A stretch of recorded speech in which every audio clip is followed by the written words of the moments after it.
Qui aime aller chez le médecin? Personne, hein. Moi, il faut souvent me traîner pour que j'aille jusque chez le médecin. Et une fois, après le culte, Nadia, elle m'a attrapé, elle m'a mis presque dans le coffre de la voiture pour me kidnapper, pour m'emmener, mais pas chez le médecin, mais directement aux urgences. Parce que visiblement, je l'inquiétais un peu, parce que j'avais mal à la poitrine, je crachais du sang, j'avais du mal à respirer, et j'avais plus aucune force. J'étais pas pressé d'y aller, mais Nadia m'a emmené, et elle m'a déposé dans la salle d'attente des urgences.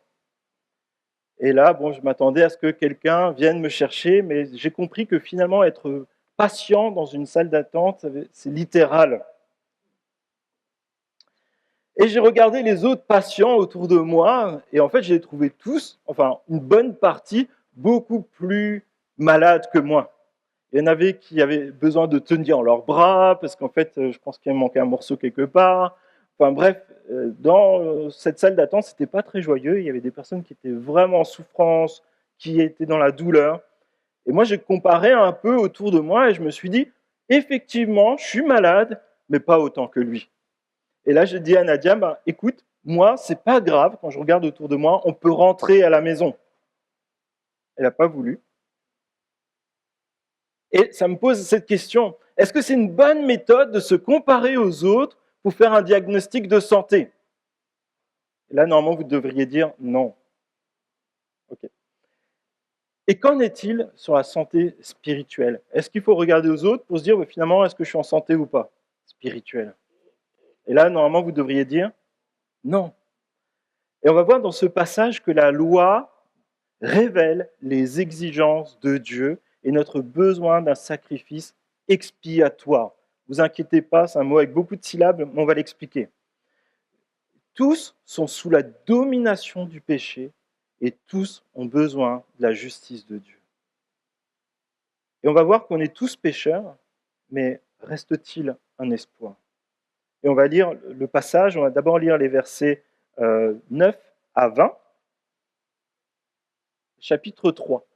Romains, chapitre 3, verset 9. Page 12. Que dire donc? Sommes-nous supérieurs aux autres? Pas du tout. En effet, nous avons déjà prouvé que juifs et non-juifs sont tous sous la domination du péché. Comme cela est écrit, il n'y a pas de juste, pas même un seul. Aucun n'est intelligent, aucun ne cherche Dieu, tous se sont détournés, ensemble ils se sont pervertis. Il n'y a aucun qui fasse le bien, pas même un seul. Leur gosier est une tombe ouverte, ils se servent de leur langue pour tromper, ils ont sur les lèvres un venin de vipère, leur bouche est pleine de malédictions et d'amertume, leurs pieds courent pour verser le sang, la destruction et le malheur marquent leur passage, ils ne connaissent pas le chemin de la paix. Il n'y a aucune crainte de Dieu devant leurs yeux.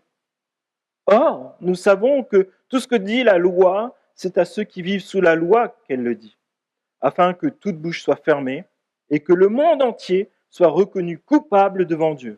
En effet, personne ne sera considéré comme juste devant lui sur la base des œuvres de la loi, puisque c'est par l'intermédiaire de la loi que vient la connaissance du péché. Ça commence fort, hein. C'est vrai que l'épître aux Romains, c'est un condensé de l'Évangile et, et c'est souvent mis en phase avec nos cœurs, les réalités qu'on vit. Et on découvre tout de suite ici que nous sommes tous sous la domination du péché. Il n'y a pas d'exception. Nous sommes tous pécheurs. Verset 9, que dire donc? Sommes-nous supérieurs aux autres? Pas du tout. En effet, nous avons déjà prouvé que juifs et non-juifs sont tous sous la domination du péché. Est-ce que vous connaissez ce personnage? Normalement, c'est la diapo suivante. Vous le connaissez? C'est qui? Robin des Bois. Et qu'est-ce qu'il fait, Robin des Bois? Il vole les riches pour le donner aux pauvres. Donc, tout le monde est pêcheur, mais il y en a qui sont un peu mieux que les autres, même quand ils pêchent. Un peu ça? Un bon pécheur, ouais. C'est comme si j'avais d'honnêtes menteurs et des voleurs équitables et bons. Mes amis, il n'y a pas de bons pécheurs et de mauvais pécheurs, il y a juste des pécheurs et des personnes qui sont rebelles à Dieu.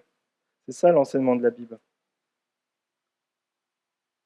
Je ne sais pas à la maison si vous avez des carafes d'eau. Nous, on en a une grande, elle fait au moins 1 litre, mais imaginons vous avez une méga carafe d'eau, peut-être un bidon d'eau de 3 litres, de 5 litres, et c'est l'eau que vous buvez tous les jours, c'est l'eau que vous posez sur la table pour votre famille. Et imaginez que dans cette grande quantité d'eau, 3 litres d'eau, 5 litres d'eau, il y ait une goutte de poison qui tombe dedans. Est-ce que vous la boiriez encore? De l'eau, même à 99,99999, peut tuer si le poison est suffisamment puissant. Et Dieu nous assure par toute la Bible que le péché, dilué même à l'infini, tuera toujours et encore. Et la vérité biblique est limpide. Les bons pécheurs et les mauvais pécheurs qui ne reconnaissent pas être pécheurs iront tous en enfer, l'un comme l'autre. Tous les humains sont sous la domination du péché. C'est une vérité, mais elle est difficile à saisir. On n'a pas envie de se l'approprier spécialement. On se dit, finalement, moi, c'est pas si grave que ça. Moi, dans la catégorie, je suis plutôt dans les gentils pécheurs, ou parfois un pécheur très religieux. L'apparence peut être belle, mais que se trouve réellement dans notre cœur? Jésus nous dit cela en Marc au chapitre 7, verset 21. En effet, c'est de l'intérieur, c'est du cœur des hommes que sortent les mauvaises pensées, les adultères, l'immoralité sexuelle, les meurtres, les vols, la soif de posséder, les méchancetés, la fraude, la débauche, le regard envieux, la calomnie, l'orgueil, la folie. Toutes ces choses mauvaises sortent du dedans et rendent l'homme impur. Ça nous montre que ce n'est pas de l'extérieur que ça vient. Alors l'extérieur a des influences, mais c'est au fond de nous, en chacun de nous. Sommes-nous meilleurs que les autres? Merci mon frère d'être avec moi. Non. Les chrétiens sont-ils meilleurs que les autres? Non. Tous les hommes et femmes sont concernés par le péché. Tous nos péchés, qu'ils soient petits, grands, mignons et peut-être parfois même abominables, sont en horreur à la sainteté de Dieu. Verset 10. Comme cela est écrit, il n'y a pas de juste, pas même un seul. Aucun n'est intelligent, aucun ne cherche Dieu, tous se sont détournés de Dieu, ensemble ils se sont pervertis, il n'y a aucun qui fasse le bien, il n'y a pas même un seul. Leur gosier est une tombe ouverte, ils se servent de leur langue pour tromper, ils ont sur les lèvres un venin de vipère, leur bouche est pleine de malédiction et d'amertume, leurs pieds courent pour verser le sang, la destruction et le malheur marquent leur passage, et ils ne connaissent pas le chemin de la paix. Il n'y a aucune crainte de Dieu devant leurs yeux. Le péché, c'est comme une maladie, on voit que ça affecte tout notre être, et ça se propage dans tout notre être, et parfois même jusqu'à l'extérieur, pour tuer et détruire. Et je ne sais pas si vous avez remarqué, il y a quelques mots qui se répètent quand même pas mal dans ce passage. Vous les avez reconnus? C'est quoi les mots qui se répètent? Aucun? J'ai pas bien entendu? Seul? Oui? Tous? Encore un dernier? Ensemble. Ça signifie que personne n'est épargné, que tous sont concernés par la maladie du péché. Et en fait, il y a le péché, c'est ce qu'on a vu dans le cœur, qui nourrit les péchés, mais en fait, il y a aussi les actes de péché. Mais finalement, les actes de péché, les paroles de péché, ce sont seulement les symptômes visibles d'une maladie qui est intérieure, qui vient du cœur. Et ça mène à une intelligence pervertie qui, au lieu de chercher Dieu, va chercher et méditer sur l'amertume, la jalousie, la vengeance.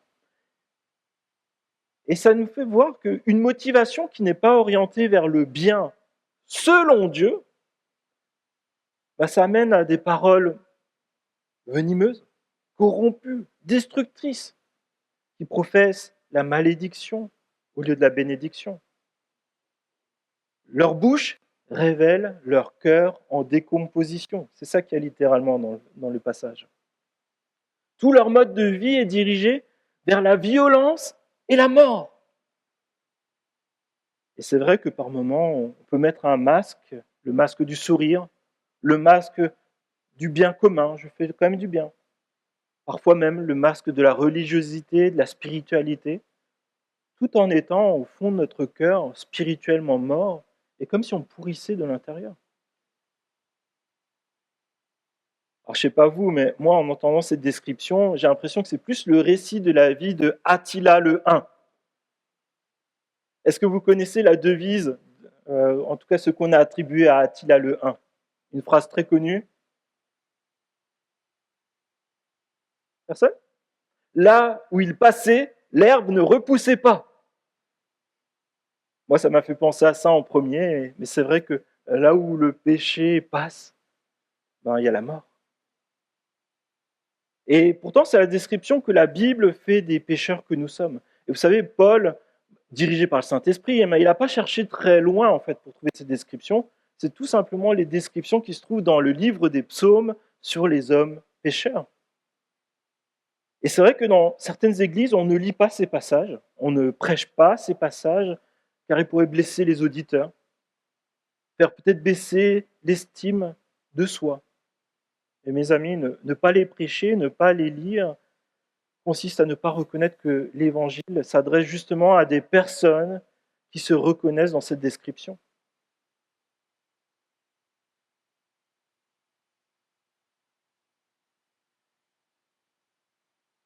C'est un peu comme si un médecin refusait de vous annoncer le diagnostic de votre maladie. Il refusait de vous soigner alors qu'il y a un traitement. Et ce traitement pourrait sauver votre vie, mais il ne le fait pas parce que c'est douloureux.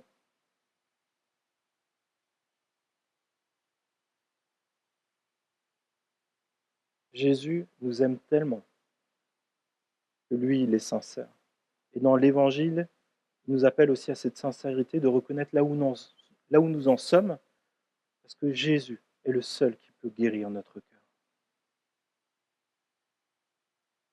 Lorsqu'on a mal quelque part, lorsque peut-être on a mal à la poitrine, peut-être des symptômes qui sont là, le médecin ne va pas seulement traiter la douleur, il ne va pas te dire, tiens, une grosse boîte de Doliprane, ça va aller mieux, tu n'auras plus mal.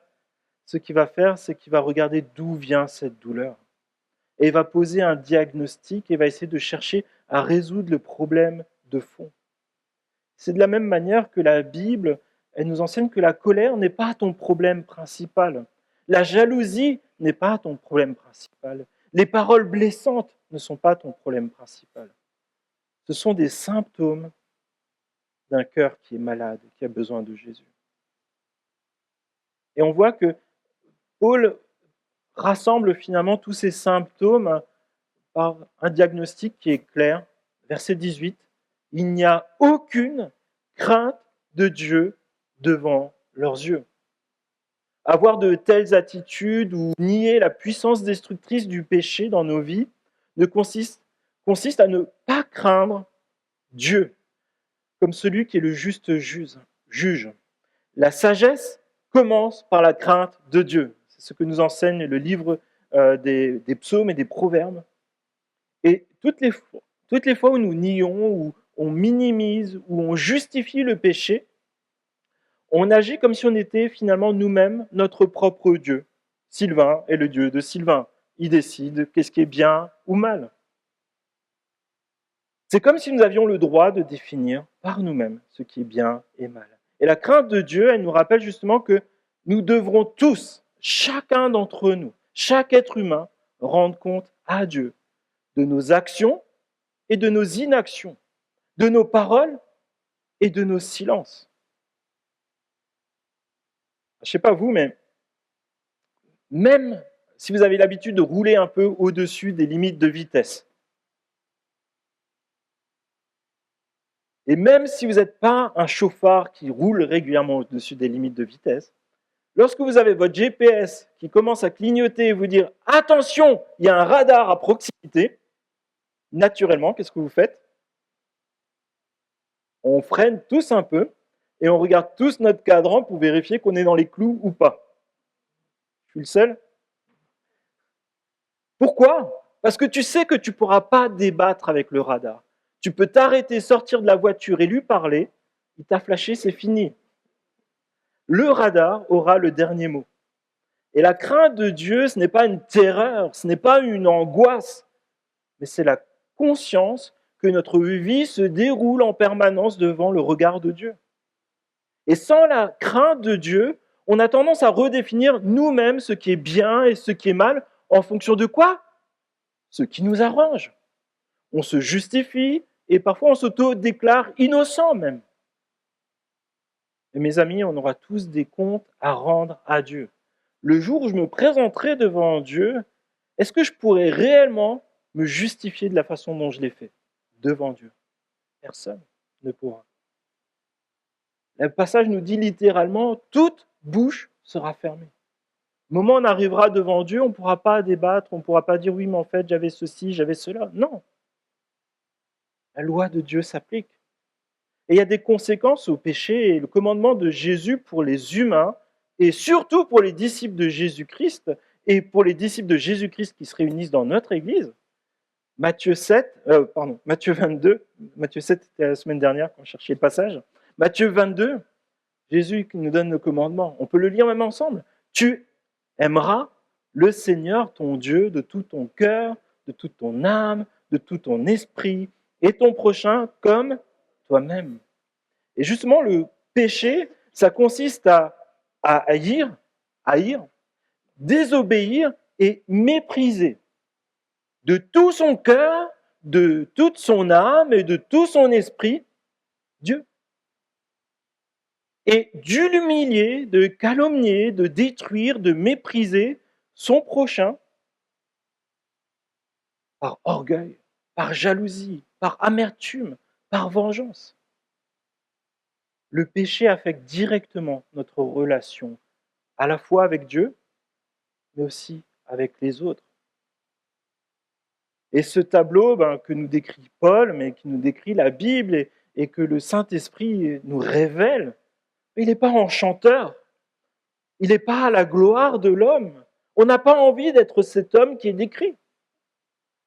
Aucun d'entre nous n'aime être comparé à ce portrait et se dire, il y a la domination du péché qui est partout autour de moi, y compris dans mon cœur, j'ai cette tentation qui est là.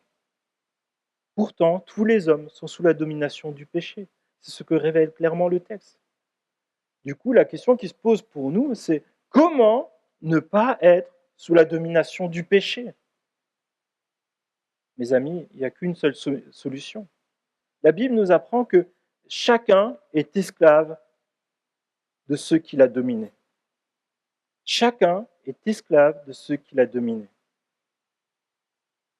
Il n'y a qu'une seule solution, c'est d'être sous la domination de Christ, d'être son serviteur, de le reconnaître comme celui qui décide, celui qui est le maître, celui qui est le roi, le Seigneur, le chef de ma vie.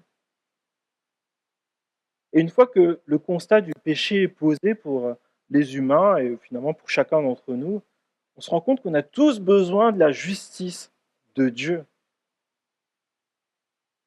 Et la question qui pourrait se poser, mais quel espoir reste-t-il?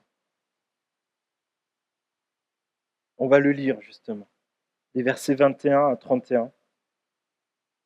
Mais maintenant, la justice de Dieu dont témoignent la loi et les prophètes a été manifestée, indépendamment de la loi. C'est la justice de Dieu par la foi en Jésus-Christ.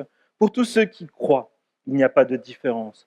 Tous ont péché et sont privés de la gloire de Dieu. Et ils sont gratuitement déclarés justes par sa grâce, par le moyen de la libération qui se trouve en Jésus-Christ. C'est lui que Dieu a destiné par être par son sang une victime expiatoire pour ceux qui croiraient. Il démontre ainsi sa justice, puisqu'il avait laissé impunis les péchés commis auparavant. À l'époque de sa patience, il la démontre dans le temps présent, de manière à être juste, tout en déclarant juste celui qui a la foi en Jésus. Où est donc la raison de se montrer fier? Elle a été exclue. Par quelle loi? Par celle des œuvres? Non, par la loi de la foi. En effet, nous estimons que l'homme est déclaré juste par la foi, indépendamment des œuvres de la loi. Ou bien, Dieu est-il seulement le Dieu des Juifs? N'est-il pas aussi celui des non-Juifs? Oui, il est aussi le Dieu des non-Juifs, puisqu'il y a un seul Dieu qui déclarera les circoncis justes sur la base de la foi et qui déclarera aussi les incirconcis justes au moyen de la foi. Cela signifie-t-il donc que par l'intermédiaire de la foi, nous annulons la loi? Certainement pas. Au contraire, nous confirmons la loi. Mais maintenant, la justice de Dieu, dont témoignent la loi et les prophètes, a été manifestée indépendamment de la loi. Les questions de la justice et de la loi de Dieu et comment fonctionne la loi de Dieu. Alors parfois, on s'imagine des choses et on s'imagine une balance, si tu peux l'afficher, dans laquelle il y aurait nos péchés et nos bonnes œuvres. À votre avis, quelle est la place du péché et des bonnes œuvres sur cette balance? Le péché, c'est le caillou, il est lourd. Les bonnes œuvres qu'on peut faire, même si on est très assidu, ça sera la plume à côté. On n'arrivera jamais. Et si tu t'imagines cela, tu es en danger de mort éternelle. Ce n'est pas ce qu'enseigne la Bible. C'est bien de faire le bien, mais ça ne suffit pas pour être réconcilié avec Dieu, être en paix avec Dieu et être enfant de Dieu. Parfois, on s'imagine, alors je ne sais pas vous, mais je n'ai pas vu ça ici, mais quand j'étais à Strasbourg, je voyais ça parfois dans les vieux immeubles. Il y avait l'escalier qui montait, si tu peux l'afficher, et au milieu, il y a une sorte de petit ascenseur. Vous avez ça par ici ou pas? À Paris, d'accord. Je ne l'ai pas vu ici. Mais du coup, je ne sais pas si vous êtes déjà rentré là-dedans, mais en fait, vous avez l'impression de rentrer dans un placard à balai qui se trouve au milieu de l'escalier. Et il y a souvent de la place pour une personne, et il ne faut pas que ce soit un rugbyman. Et à l'intérieur, il y a une plaque qui met un poids limite, et on dirait que c'est pour un enfant de 12 ans. Du coup, quand tu es un peu limite et que tu ne t'es pas pesé récemment, tu te dis, est-ce que je monte ou est-ce que je ne monte pas? Et c'est vrai que parfois, on a l'impression que ça serait peut-être le même principe. Pour monter au ciel avec Jésus, il ne faut juste pas avoir fait trop de péchés. Il faut avoir un poids de péché qui est inférieur à celui de la balance de l'ascenseur. Est-ce qu'on croit ça parfois? Non, c'est pas ça. Si on pense cela, effectivement, on est aussi en danger de mort éternelle. La loi de Dieu, c'est pas un score, c'est pas un barème, c'est pas des bons résultats qui compensent d'autres pour être sauvé ou délivré de la condamnation. Jacques, au chapitre 2, verset 10, va encore plus loin et nous dit « Car quiconque observe toute la loi, mais pêche contre un seul commandement, devient coupable de tous. » Tu peux tout respecter toute ta vie. Personne n'y arrive. Mais un jour, tu dis une parole mauvaise. Un gros mot t'échappe parce que ton frère t'a tapé dessus avec un marteau au moment où vous étiez en train de mettre un clou ensemble et ton avenir éternel est fichu. Non, je ne te vise pas, James. Non, ça ne marche pas comme ça. Dieu, il est Dieu parfaitement, complètement. Et la justice de Dieu ne consiste pas à faire du mieux qu'on peut pour être sauvé. Dieu a donné la loi pour révéler son standard de justice absolue et parfaite, pour nous convaincre tous, chacun d'entre nous, de notre entière culpabilité devant Dieu, afin que nous voyions notre besoin absolu de l'évangile de Jésus-Christ. Il y a quelques années de ça, quand j'étais encore à Strasbourg, il y avait une grosse opération qui était en cours. Tu peux afficher la diapo. Et en fait, ça consistait à poser une passerelle piéton. Et cette passerelle piéton, elle était immense. Je crois qu'elle faisait plus de 150 mètres de long. et elle traversait une douzaine de voies ferrées et 6 voies d'autoroute. Donc vous imaginez un peu juste le chantier entre les trains qu'il faut arrêter, l'autoroute qu'il faut couper et ainsi de suite pour la poser. Et donc c'était une grosse opération, il y a des grues monumentales qui sont venues avec un coût pharaonique à l'heure de fonctionnement et de déplacement. Et la première partie du pont, elle a été installée. Mais au moment de la pose de la deuxième partie du pont qui devait passer sur l'autoroute, vous savez ce qui s'est passé? Les deux parties de la passerelle ne se touchaient pas. Et là, je pense qu'il y a eu un moment d'angoisse qui était là.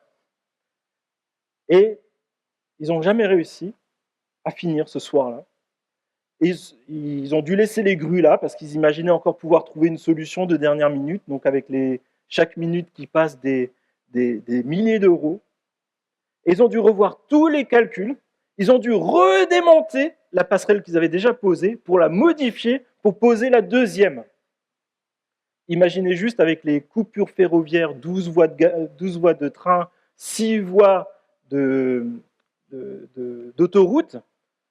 Imaginez juste le chantier. Puis après, ils ont tout reposé. Rien que les opérations de grutage ont coûté 8,5 millions d'euros.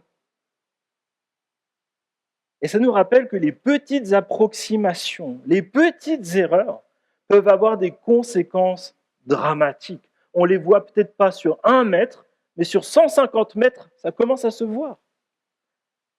C'est la même chose pour notre vie. Les petits détails, les petites erreurs qu'on se dit, c'est pas si grave, peut-être au début de notre adolescence, à la fin de notre vie, elles peuvent avoir des conséquences dramatiques. Vous savez, une passerelle presque assez longue, ça sert à rien. On ne peut pas franchir un gouffre à 95% d'une passerelle. De la même manière, une obéissance presque parfaite ne sauve pas. Une morale presque parfaite, presque juste, ne réconcilie pas avec Dieu. L'évangile n'est pas une sorte de rallonge à notre passerelle. Non. L'évangile, c'est Dieu qui vient nous chercher de l'autre côté du gouffre, par Jésus-Christ. Ici, on voit que pour cette passerelle, il y a des conséquences économiques. J'imagine que cette entreprise aurait pu faire banqueroute. Rassurez-vous, elle est encore là, j'ai vérifié. Mais nos approximations dans le domaine spirituel ont des conséquences qui peuvent nous amener à la mort spirituelle et à des souffrances éternelles loin de Dieu.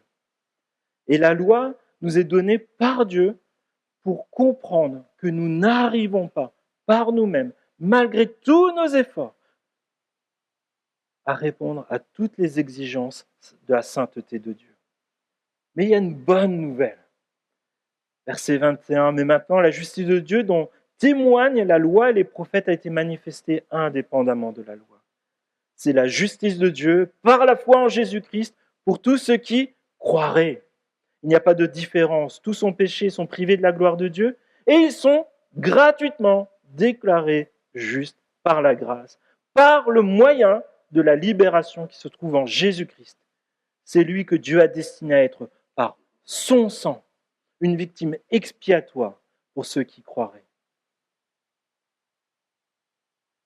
On était tous incapables d'obéir parfaitement à Dieu, on était tous séparés de Dieu, on était tous condamnés à la mort éternelle, on était tous pécheurs. Mais Jésus, en venant dans le monde, il a obéi parfaitement à la loi de Dieu. Il a toujours aimé Dieu parfaitement, de tout son cœur, de toute son âme, de tout son être.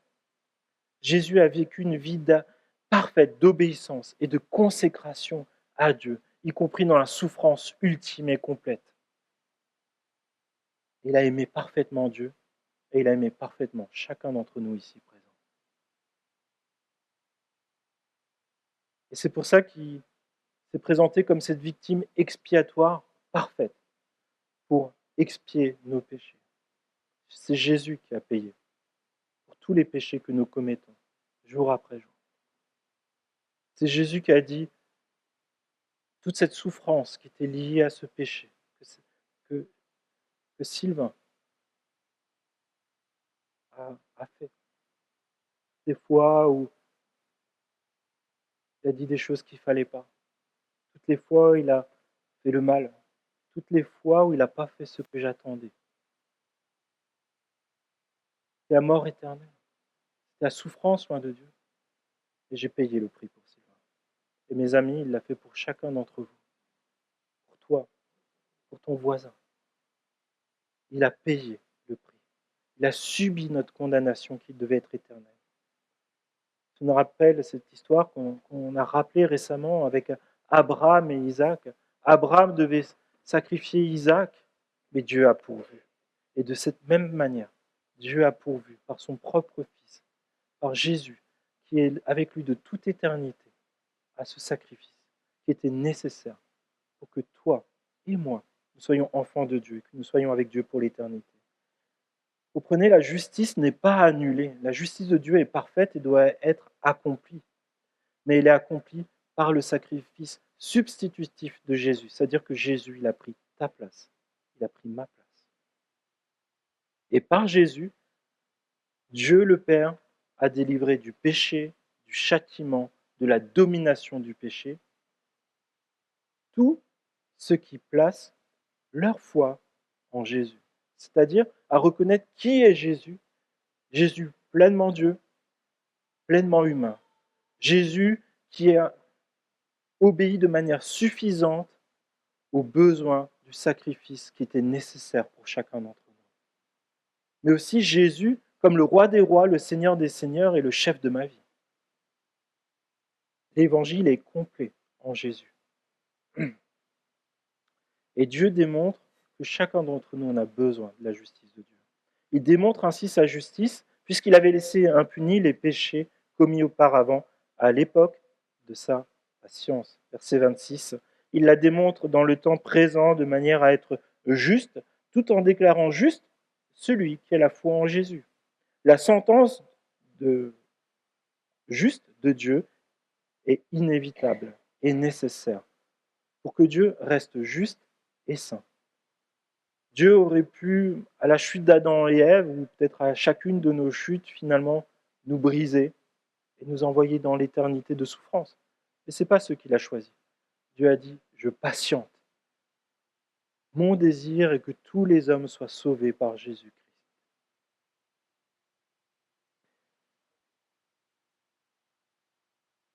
Et nous sommes aujourd'hui encore, je ne sais pas pour combien de temps, nous sommes aujourd'hui encore dans le temps de patience de Dieu qui nous permet de placer notre foi et notre confiance en Jésus, de faire la démarche de se repentir. Se repentir, ça veut dire reconnaître que je suis pécheur. C'est-à-dire que selon les standards de Dieu, ce que Dieu me demande, je suis en dessous de ce standard. Je suis rebelle à Dieu. Et je demande pardon à Dieu pour cela. Mais aussi, je suis dans une démarche de repentance dans mon quotidien. Je ne demande pas simplement pardon en disant « Ah Seigneur, pardonne-moi encore aujourd'hui, comme hier, de ce même péché. » Non, Seigneur, aide-moi à changer, change mon cœur. S'il te plaît, je veux te ressembler davantage. Il nous rappelle aussi que nous ne pouvons pas nous sauver par nous-mêmes. Ça, c'est essentiel dans notre foi que nous voulons placer en Jésus. Et ça nous rappelle notre besoin à chaque instant, chaque seconde de Jésus. Et Paul termine par « fier de quoi ?» Où est donc la raison de se montrer fier, verset 27 ? Elle a été exclue.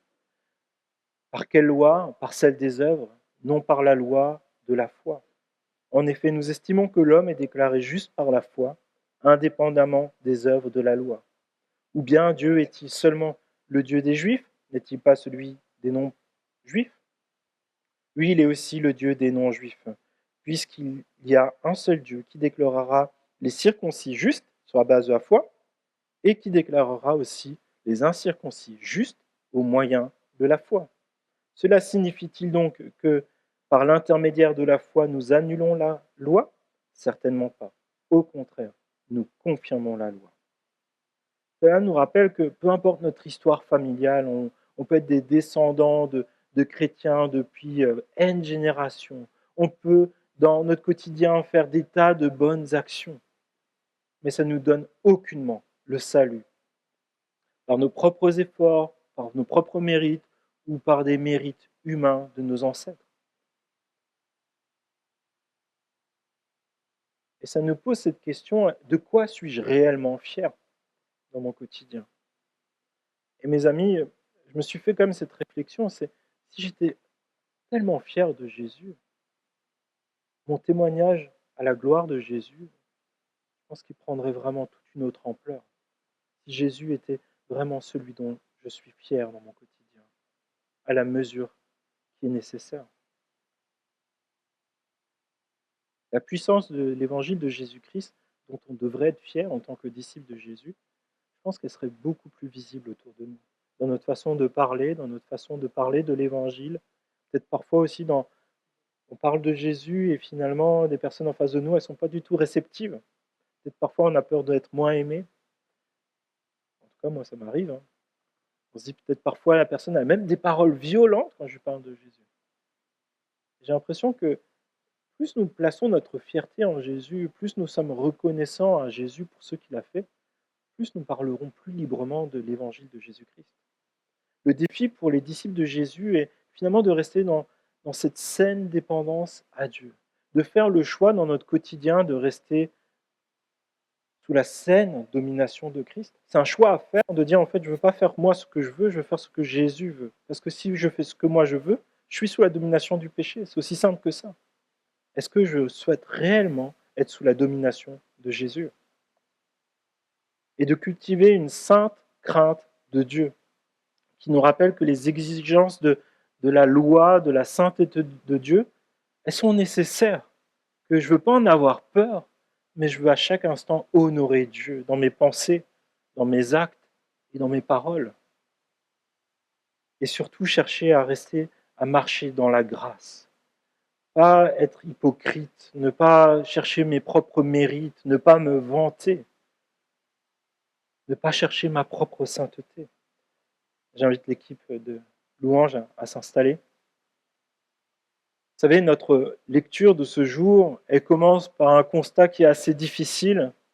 Nous sommes tous sans exception pécheurs, privés de la gloire de Dieu, en route vers l'enfer.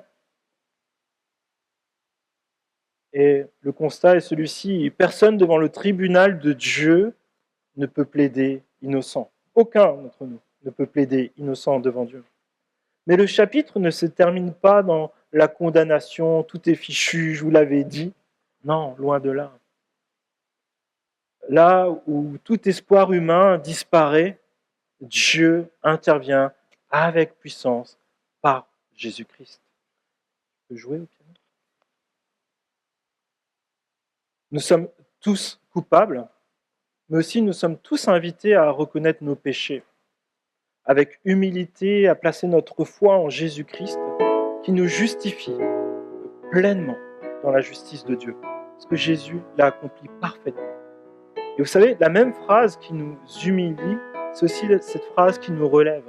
Tous ont péché, chacun d'entre nous, mais nous sommes tous gratuitement déclarés justes par sa grâce. Tu peux le dire à ton voisin, tu es déclaré juste gratuitement par la grâce de Jésus-Christ.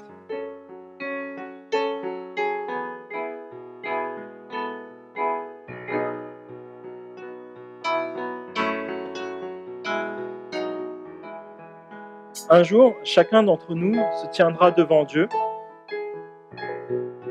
Et ce jour-là, il y aura seulement deux possibilités.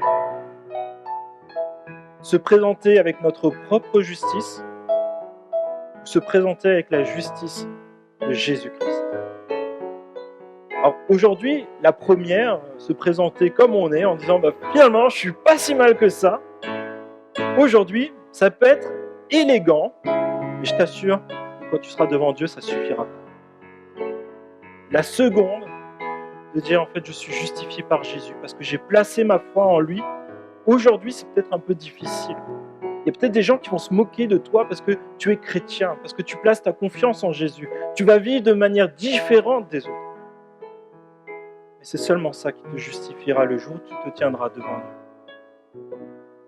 Et dans tous ces temps qu'on passe semaine après semaine, et encore aujourd'hui, on se prépare à ce jour-là, où on se présentera devant Dieu.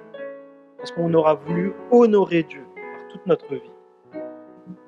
Et Dieu offre aujourd'hui sa grâce pour nous accueillir maintenant. Ne reporte pas ça à demain. Peut-être tu entends l'évangile peut-être pour la première fois, les premières fois. Ne te dis pas, ça sera pour plus tard, quand je serai plus grand, plus vieux, quand j'aurai compris plus de choses. C'est aujourd'hui que tu peux faire cette prière toute simple. Seigneur, je suis pécheur. J'ai besoin de toi parce que je ne peux pas m'en sortir par moi-même. Ce que tu déclares des hommes, c'est ce qu'il y a dans mon cœur. Et je veux que mon cœur il t'appartienne. Transforme-moi. Je veux que tu sois mon sauveur, mon Seigneur, et je veux vivre pour toi, par la foi. Tu fais simplement cette prière, et Dieu honorera. Et pour les chrétiens de longue date, tu as peut-être commencé en marchant dans la grâce du salut, et désormais tu vis ta vie chrétienne avec peut-être le poids du légalisme.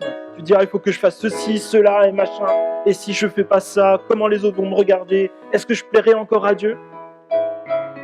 Ou d'autres, peut-être, tu as commencé par la grâce et tu as plongé vers le laxisme en se disant, ouais, finalement, c'est pas si mal. De toute façon, j'ai donné mon cœur à Jésus, maintenant j'essaye de survoler tout ça. Dieu m'enseigne des choses, mais ça ne m'intéresse pas toujours de le mettre en pratique. Ça ne m'intéresse pas toujours de me mettre à son écoute. Mes amis, que ce soit dans le légalisme, la justification que tu as reçue par Jésus, j'ai envie de te rassurer. Jésus te donne un fardeau léger. Jésus ne te donne pas une enclume, il te donne un gilet de sauvetage qui va te porter dans les eaux agitées. La justification que tu as reçue de Jésus te presse à ne pas te complaire dans le péché, dans l'hypocrisie ou la justification de mon péché. On est tous tentés par ça. Ça s'appelle le laxisme. C'est-à-dire qu'on a cette crainte de Dieu qui s'étiole au fur et à mesure dans nos vies. Maintenant, on peut prendre cette décision de dire je veux vivre par la foi totalement. Je veux à la fois faire totalement confiance à Jésus, mais je veux aussi vivre dans cette crainte sainte de ce Dieu qui a son regard sur mon cœur, sur mes pensées, sur mes paroles, sur mes actes. On peut faire ce choix d'aimer Dieu de toute notre vie, d'aimer notre prochain comme nous-mêmes, à l'exemple de Jésus, non en traînant des pieds, en se disant c'est quand même la galère, mais comme le but de notre vie. Est-ce que nous voulons vraiment vivre pour Jésus pleinement? Est-ce que nous voulons vraiment placer notre vie sous la domination de Jésus-Christ? Je vous invite à y réfléchir pendant quelques secondes et on va prier ensemble.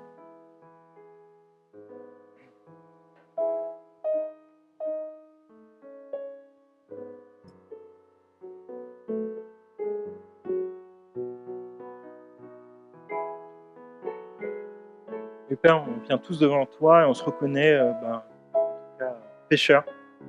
On se reconnaît loin de tes standards. On regarde comment toi tu te décris, la vie de Jésus dans ce monde. On se rend compte qu'on est bien loin de ses exigences. On te demande pardon pour cela, on te demande pardon pour toutes les fois où nos paroles n'étaient pas justes, pas droites, elles ne t'honoraient pas. Mais aussi toutes les fois où on a gardé le silence alors qu'on devait parler. On devait rappeler ta loi, on devait rappeler l'évangile. Toutes les fois où nous avions des actions bonnes à faire, que tu as préparées d'avance et que tu as mis devant nous en tant que tes disciples et aussi en tant que ton Église, et que nous ne les avons pas fait. Par orgueil, par jalousie, par laxisme, nous t'en demandons pardon. Te demandons aussi pardon de toutes les fois où nous avons voulu faire le bien, mais pas pour les bonnes raisons. Pour notre orgueil, pour nous faire voir, pour d'autres raisons mauvaises. Et Seigneur, nous voulons faire le bien que tu as préparé d'avance pour nous, parce que nous savons que tu as des bonnes œuvres préparées d'avance pour chacun de tes enfants, pour aujourd'hui et jusque dans l'éternité. Seigneur, alors que nous marchions tous dans le péché, sous la domination du péché, Jésus est venu. Et nous voulons te dire que tu es notre Sauveur, tu es notre Seigneur, tu es le chef de nos vies, Seigneur. Tu es le chef de notre Église, Seigneur. Et je te prie, s'il te plaît, que nous puissions marcher dans cette sainte crainte pour t'honorer, pour nous réjouir du fait que nous ne méritions rien, mais tu nous as gratuitement offert la vie en Jésus-Christ. Merci pour cela. Personne ne pouvait nous le donner. Mais toi, tu l'as fait par amour. Et nous voulons te dire tout notre amour par une vie qui t'honore, qui te plaise et qui parle de toi, Seigneur. Je te prie que tu nous aides à t'aimer toi de mieux en mieux et que tu nous aides à aimer nos frères et sœurs et les personnes qui habitent autour de nous de mieux en mieux, s'il te plaît. Oui, Seigneur, je te remercie parce que ce qui est impossible aux hommes, toi, tu le rends possible et nous voulons marcher par ta grâce. Je te prie ainsi dans le nom de Jésus.